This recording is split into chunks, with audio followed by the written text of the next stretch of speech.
Bun găsit la episodul de Q&A. Prima o să... Nu prea am timp să mai filmez, deci o să răspund la întrebările voastre chiar acum.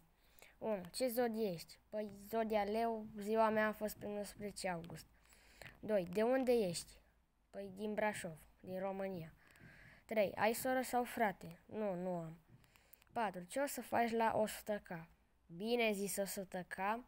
Nu știu dacă o să reușesc chiar să fac suma asta de abonați, dar o să fac poate un live de 24 de ore, poate, sau de 12 ore, nu știu. Ai Crow? Da, am pe un cont legendary.exe. Și cam atât a fost cu acest episod. Dacă e și mai sunt comentarii, vă anunț în alt videoclip, poate mâine sau nu știu. Mulțumesc Andrei Mania și Straciuc Flavio Brawlstars pentru întrebările puse. Pe data viitoare!